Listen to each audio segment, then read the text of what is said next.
We're taking a look at track and field. The indoor season starts here this weekend up at Bucknell. Shippensburg makes a few trips to Bucknell over the course of the indoor season. The first one here before the semester ends in December. Coach Osanitsch, thanks for taking some time with us. Always a pleasure, Bill. The first meet is unique because you get the first meet out of the way and then you have the long break and then you come back. What are really the objectives and the goals for this first meet of yours? Yeah, we always have this one meet here in the fall semester. We call it the thermometer meet, just to kind of see where we're at as far as training-wise. Are we doing the right things? Do we need to do a little bit more of that or this? We start training in October, so we think it's a good opportunity for them to, get the uniform on, get the wheels rolling a little bit as we go into the break, and then come back competitively in January.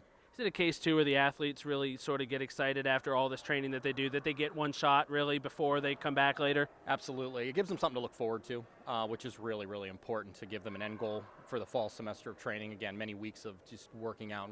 It's good to actually get lined up or get in the circle or, get into the pit against somebody else. You mentioned the thermometer meet is the term for it, and we're coming off of impressive seasons last year. Is it exciting to see sort of the crew that you have coming back, the group of newcomers that you have onto your team this year? There's some excitement to see where is everybody at right now? Sure, it's interesting to see what we actually have. Paper says one thing, but we need to see what kind of competitors we really have. It's definitely going to be an interesting mix. We have a lot of young people, and then a lot of upperclassmen leadership.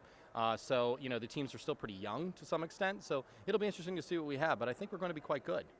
After the performances come in this weekend, you see how things go over the course of the 2 days.